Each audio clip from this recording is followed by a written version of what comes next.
À présent, mesdames et messieurs, nous allons écouter le discours de son Excellence, M.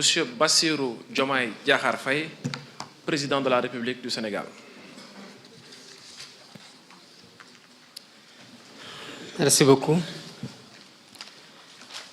Monsieur le Premier ministre, Monsieur le ministre du Travail, de l'Emploi et des Relations avec les institutions, Monsieur le ministre de la Fonction publique et de la Réforme du service public, Mesdames, Messieurs les ministres et secrétaires d'État, Mesdames, Messieurs les directeurs généraux, directeurs et chefs de service, Messieurs, Madame la Présidente du Conseil du dialogue social, Messieurs les présidents des organisations d'employeurs, Mesdames, Messieurs les secrétaires généraux des centrales syndicales de travailleurs, chers travailleurs, honorables invités, Mesdames et Messieurs. Le vent de changement qui a soufflé sous nos cieux traduit chez nos compatriotes un profond désir de justice sociale, d'épanouissement dans le travail et de liberté.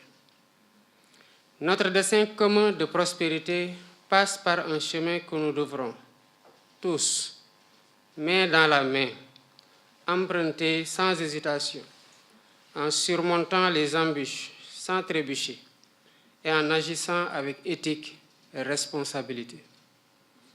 Adossé à notre vision de transformation systémique de notre pays, nous célébrons cette année la fête internationale du travail dans un contexte marqué par notre aspiration commune à un Sénégal souverain, à un Sénégal juste, à un Sénégal prospère.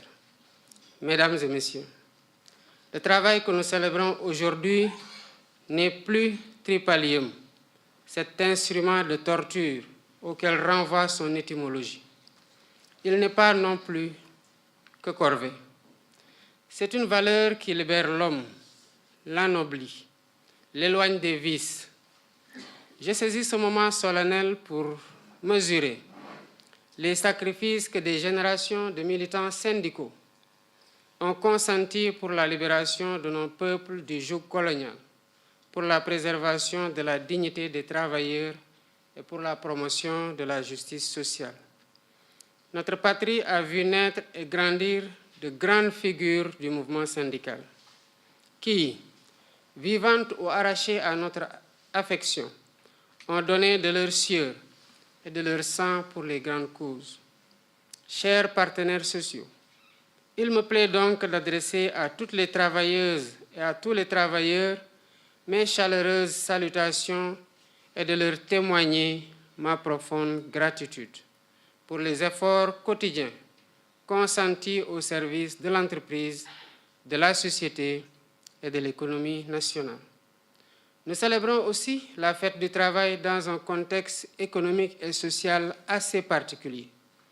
Des pressants et multiples défis interpellent le monde du travail en proie à une conjoncture économique internationale alimentée par des conflits armés, le renchérissement du coût de production, la transformation des modes d'organisation du travail, l'accroissement des inégalités et le déficit de travail décent. Toutefois, notre pays a toujours su développer des mécanismes de résilience en s'appuyant notamment sur la valorisation du travail et des systèmes robustes de dialogue social et de protection sociale. Aussi, au-delà du symbole et du cachet solennel, sommes-nous amenés à faire de ce jour un moment d'évaluation et de prospective, puisque des doléances ont été soumises et des diligences accomplies, comme en atteste le rapport général sur le traitement des doléances de 2023.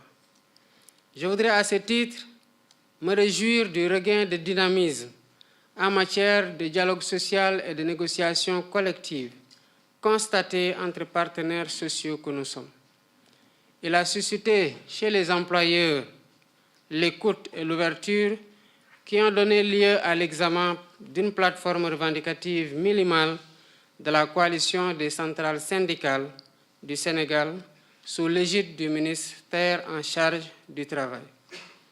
De ces négociations, il est ressorti la revalorisation des salaires catégoriels, du salaire minimum interprofessionnel garanti, du salaire minimum agricole garanti et de la prime de transport.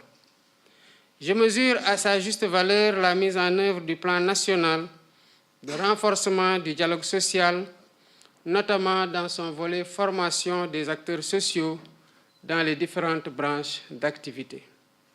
Concernant la réactualisation des conventions collectives, j'encourage les travailleurs et les employeurs à poursuivre, voire accélérer le processus d'évolution du droit négocié et son adaptation aux mutations du marché du travail. Chers partenaires sociaux, dans le but de moderniser et de rationaliser la négociation collective, le gouvernement s'est engagé à mesurer la représentativité syndicale, aussi bien des centrales que des syndicats d'enseignants, à travers des élections. Nous nous félicitons ainsi de la tenue des élections générales de représentativité des centrales syndicales de travailleurs le 12 décembre 2023. Au demeurant, ces avancées notoires ont été rendues possibles grâce à l'engagement constant et soutenu de l'administration du travail qui, dans sa mission de service public, s'évertue à réguler avec rigueur et professionnalisme les relations professionnelles et à veiller à la préservation de la stabilité sociale de notre pays. Je salue les efforts déployés par l'administration du travail, particulièrement les inspecteurs et contrôleurs du travail au quotidien pour la mise en conformité des milieux de travail, des heures passées à pacifier les relations professionnelles par la conciliation et la médiation. J'ai aussi conscience que malgré quelques améliorations notées çà et là, qu'une attente particulière doit être accordée au renforcement des moyens juridiques d'intervention de l'administration du travail et leur permettre ainsi de veiller au respect de la réglementation conformément à la Convention numéro 81 de l'OIT sur l'inspection du travail.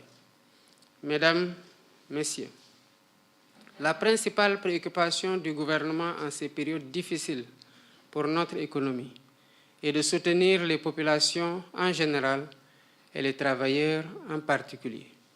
C'est pourquoi j'engage mon gouvernement à identifier les leviers permettant la baisse des prix des denrées de première nécessité et la création d'emplois décents. Il s'agit d'une priorité absolue de mon gouvernement qui devra être soutenue par le renforcement du secteur de l'agriculture en vue d'atteindre dans le moyen terme notre souveraineté alimentaire. Je compte poursuivre pour les approfondir les initiatives déjà prises en faveur des acteurs et des unités du secteur de l'économie sociale et solidaire. Notre ambition est d'en faire un levier du développement durable et local, créateur d'emplois. Mesdames, Messieurs, à l'heure du numérique, le service public connaît de profondes mutations qui, à terme, vont permettre de juguler définitivement les lenteurs administratives dont se plaignent les usagers. Ainsi, dans le souci de moderniser l'administration, l'État du Sénégal compte engager de grands chantiers de digitalisation des procédures administratives. À ce propos, j'exhorte le ministre chargé du Travail à étendre d'une part l'initiative de dépôt et de traitement en ligne du contrat du travail déjà en cours à l'inspection du travail et de la sécurité sociale de Dakar.